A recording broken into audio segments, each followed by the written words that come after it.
Hello বন্ধুরা, আমরা বেশিরভাগ বাড়িতে ডিনার নিয়ে খুব চিন্তায় থাকি যে রাত্রিরে কী রান্না করব। তাই তোমাদের সঙ্গে আমি আজকে চিকেন মশলা নিয়ে চলে এসেছি। এই রেসিপিটা তোমাদের সঙ্গে আমি শেয়ার করব। এই রেসিপিটা তোমরা পুরো দেখো, স্কিপ করো না, কারণ আমি রান্নার মাঝে মাঝে তোমাদের কিছু টিপস দেবো। চলো এবার রান্নাটা করো।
জিরের গুঁড়ো, ধনের গুঁড়ো, কালারের জন্য হলুদ, ঝালের জন্য লঙ্কার গুঁড়ো, কালারের জন্য কাশ্মীরি লঙ্কার গুঁড়ো, সামান্য নুন,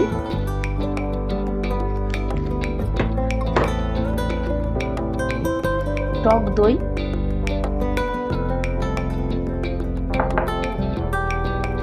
1/4 লেবুর রস আর সর্ষের তেল। এগুলো সব দিয়ে ম্যারিনেট করে আমি আধ ঘন্টার মধ্যে রেস্ট দেবো। তারপরে আমার চিকেনটা রান্না করা শুরু হবে। মশলা চিকেন করার জন্য আমি কড়াইতে প্রথমেই সর্ষের তেল বসিয়ে দিয়েছি। এই চিকেনটা করা খুবই সোজা, এটা পুরোপুরি ঘরোয়া উপকরণ দিয়ে করা হবে। তেলটা গরম হওয়া অবধি আমাকে একটু অপেক্ষা করতে হবে। তেলটা গরম হয়ে গেছে, এবারে কটা উপকরণ আমি দিয়ে দেবো। তেজপাতা, শুকনো লঙ্কা, 2 এলাচ, দারচিনি,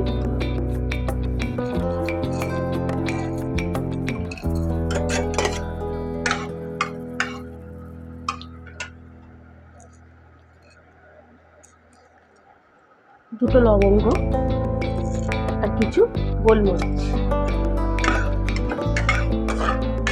এটা দিয়ে নাড়াচাড়া করে নেব।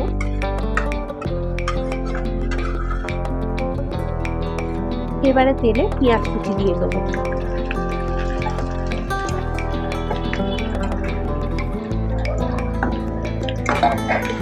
পেঁয়াজ কুচিটা দিয়ে ভালো করে পেঁয়াজটাকে ভাজা ভাজা করব, কিন্তু বেশি ভাজা ভাজা করবো না, যাতে পেঁয়াজের কালারটা গোল্ডেন থাকে।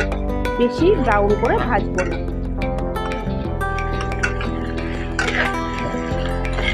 পেঁয়াজটা যখন পিঙ্ক কালারের হয়ে আসবে ভাজা ভাজা, তখন পেঁয়াজটা যাতে সেদ্ধ হয় তার জন্যে এর মধ্যে খানিকটা নুন দিয়ে দিতে হবে।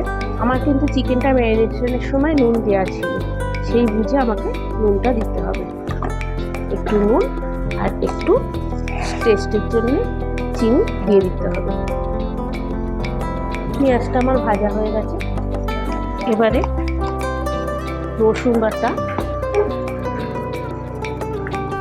আদা বাটা,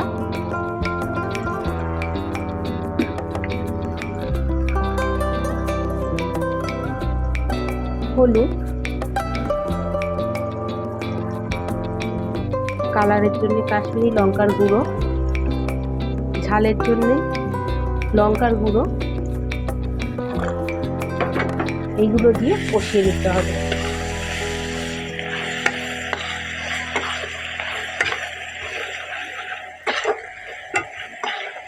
পুরো মশলাগুলো দেওয়ার জন্য যাতে তলাটা ধরে না যায়, তার জন্য ফ্লেমটা মিডিয়াম টু লোতে রাখতে হবে। তোমাদের প্রথমেই আমি বলেছি রান্নার মাঝে মাঝে তোমাদের একটা করে আমি টিপস দেবো। সেটা হলো যখন এটা করা হবে, হ্যাঁ, মশলাগুলো সব কষা হবে, এখন টমেটো দেওয়া যাবে না, কারণ টমেটো দিলে টমেটোর জলটা বেরিয়ে যায়। মশলাগুলো কষে যখন দেখো পুরো তেল ছেড়ে দিয়েছে কষার পর, এবারে টমেটোর পেস্টটা দিয়ে দেবো। দিয়ে ভালো করে যতক্ষণ না টমেটোর জলটা মনে, টমেটোর কাঁচা গন্ধটা না যায়, ততক্ষণ আবার কষতে হবে। মশলা থেকে পুরো তেল ছেড়ে দিয়েছে, এবারে এর মধ্যে আমি চিকেন ম্যারিনেট করা চিকেনগুলোকে দিয়ে দেবো। তোমরা ম্যারিনেশনের সময় দেখেছো আমি চিকেনের মধ্যে লেবু রস দিয়েছি। লেবুর রসটা আর ভিনেগারটা এই জন্যই দেওয়া হয়, চিকেনের মধ্যে একটা কাঁচা গন্ধ বেরোয়, যাতে চিকেনের এই বিচ্ছিরি কাঁচা গন্ধটা না থাকে। তার জন্য লেবুর রস কিংবা ভিনেগার দিয়ে যদি চিকেনটা ম্যারিনেট করা হয়, তাহলে এই গন্ধটা পাওয়া যাবে না।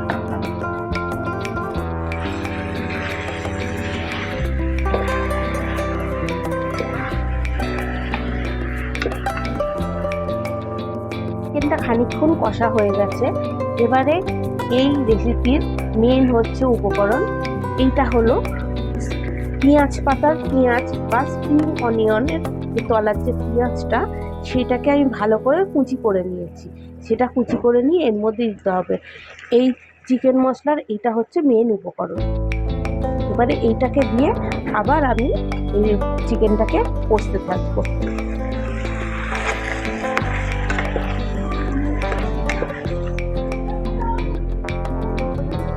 চিকেনটা কষে পুরো তেল বেরিয়ে গেছে চারদিকে। এবারে আমি এটাকে চাপা দিয়ে দেবো বয়েল হওয়ার জন্য। আমি এই রান্নার মধ্যে কোনো রকম জল ব্যবহার করব না। এটা ফ্লেমটা কমিয়ে দেবো, দিয়ে স্টিমে বয়েল হবে। মাংসের থেকে যেই জলটা বেরোবে সেইটাতেই চিকেনটা বয়েল হয়ে যাবে। দেখো মাংস থেকে কতখানি জল বেরিয়ে গেছে। চিকেনটা প্রায় আমার বয়েল হয়েই গেছে, কিন্তু এই জলটা টেনে নেওয়ার জন্য আমাকে আর একটু অপেক্ষা করতে হবে। তার মাঝখানে যারা ঝাল পছন্দ করো, 4টে লঙ্কা মাঝখান দিয়ে চিড়ে এর মধ্যে দিয়ে দিলাম। এগুলো অপশনাল, কেউ যদি ঝাল বেশি পছন্দ করে সে দিতে পারে, আর কেউ যদি ঝাল কম খায় এটা না দিলেও হবে। এবারে জলটা যাতে শুকিয়ে যায় তার জন্য আমাকে এটা আর একটু ফুটতে দিতে হবে। চিকেনটা পুরো তেল ছেড়ে দিয়েছে, জলটা টেনে নিয়ে এবারে এর মধ্যে একটু গরম মশলা দিয়ে দেবো।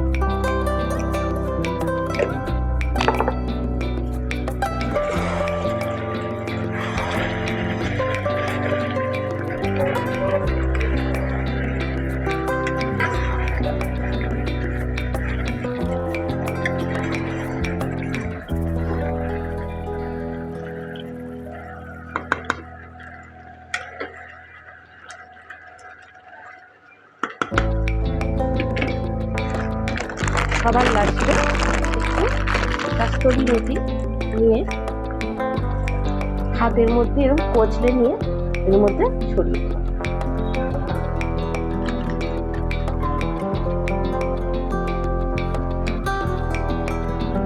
ফাইনালি আমার চিকেন মশলা রেডি। তারপরে ফ্লেমটা বন্ধ করে দিয়ে একটু চাপা দিয়ে খানিকক্ষণ রেস্টে রাখবো।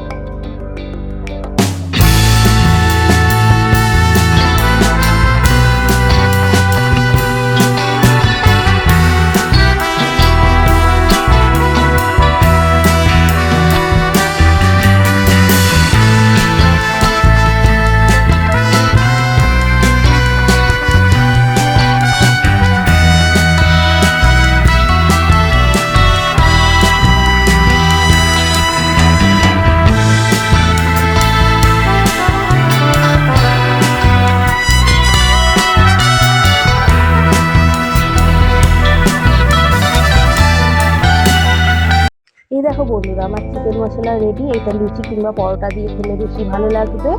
আজকে আমার ডিনার রেডি। তোমাদের যদি এটা ভালো লাগে তোমরা লাইক, কমেন্ট, শেয়ার করো, সাবস্ক্রাইব করো, আর বেল আইকনটা টিপতে ভুলো না।